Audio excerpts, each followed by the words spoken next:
Breaking news Jagtial మున్సిపాలిటీలో రాజకీయ సమీకరణాలు ఆసక్తికరంగా మారాయి. ఇటీవల వెలువడిన మున్సిపల్ ఎన్నికల ఫలితాల్లో హంగ్ ఏర్పడింది. మొత్తం 50 వార్డులుండగా ఏ పార్టీకి స్పష్టమైన మెజారిటీ రాలేదు. దీంతో ఇండిపెండెంట్లు కింగ్ మేకర్లుగా అవతరించారు. ఏకంగా 14 వార్డుల్లో స్వతంత్రులే గెలిచారు.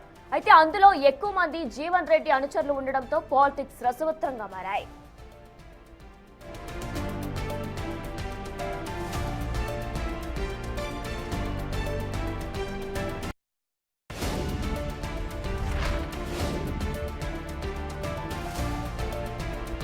మున్సిపల్ ఎన్నికల్లో కాంగ్రెస్ 23 వార్డులు, బీఆర్ఎస్ 4, బీజేపీ 6, ఎంఐఎం 2 వార్డులు గెలిచింది. అయితే చైర్మన్ పీఠం దక్కించుకోవాలంటే కనీసం 26 మంది సభ్యులు మద్దతు అవసరం.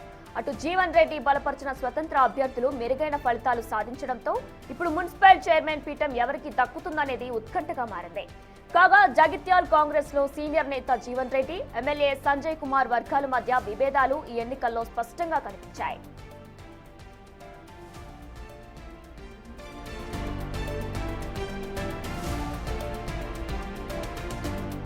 రేపే చైర్మన్ ఎన్నిక ఉండడంతో జగిత్యాల్ మున్సిపాలిటీలో ఇప్పుడు అధికారం ఎవరిదనేది ఈ స్వతంత్ర అభ్యర్థుల నిర్ణయంపైనే ఆధారపడి ఉంటుంది.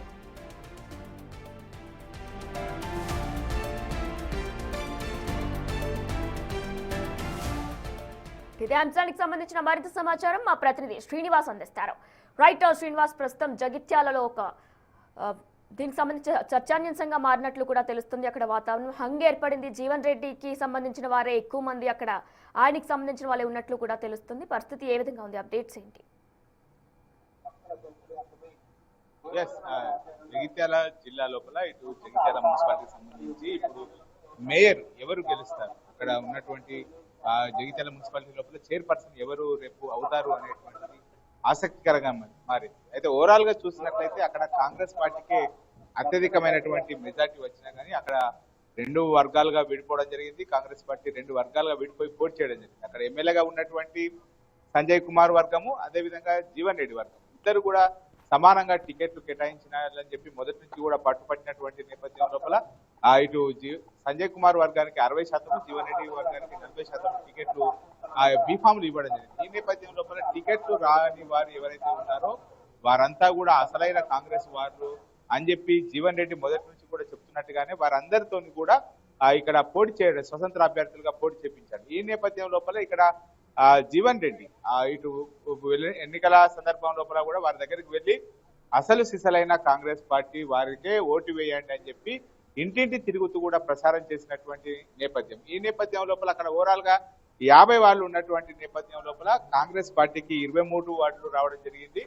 అదేవిధంగా బీజేపీకి 6, ఇటు బీఆర్ఎస్ కు 4, ఎంఐఎం కు 2, స్వతంత్రులు మొత్తం కూడా 15 మంది కూడా గెలుపొందింది. ఈ 15 మంది లోపల అత్యధికంగా గెలుపొందిన వారు జీవన్ రెడ్డి వర్గం వారు కావడంతో, ఎందుకంటే టికెట్ రాని వారు అందరూ కూడా జీవన్ రెడ్డి వర్గానికి చెందినటువంటి వారు కావడంతో 15 లోపల దాదాపుగా 9 మంది ఇటు జీవన్ రెడ్డి వర్గం కాగా 6 సంజయ్ వర్గానికి చెందినట్టుగా అయితే తెలుస్తుంది. ఈ నేపథ్యం లోపల ఎవరైతే అసలైనటువంటి కాంగ్రెస్ వాదులని మొదటి నుంచి కూడా జీవన్ రెడ్డి చెప్తున్నారో ఆ స్వతంత్ర అభ్యర్థులతో పాటుగా కాంగ్రెస్ శిబిరం లోపల గెలిచినటువంటి వారి కాంగ్రెస్ కౌన్సిలర్ వీళ్ళందరినీ కూడా తీసుకొని నేరుగా ఇటు క్యాంపుకు వెళ్ళినటువంటి నేపథ్యం లోపల ఇప్పుడు మేయర్ ఎవరు అవుతారు, అక్కడ మేయర్ అంటే మున్సిపాలిటీకి సంబంధించినటువంటి కావడంతో అక్కడ చైర్పర్సన్ ఎవరు అవుతారు అనేటువంటిది ఆసక్తికరమైనటువంటి చర్చ కొనసాగుతున్నటువంటి పరిస్థితి కనబడుతుంది. మొత్తంగా 23 మంది కౌన్సిలర్లు లోపల 16 మంది సంజయ్ వర్గం కాగా 7 జీవన్ రెడ్డి వర్గం. మొత్తంగా ఎవరికి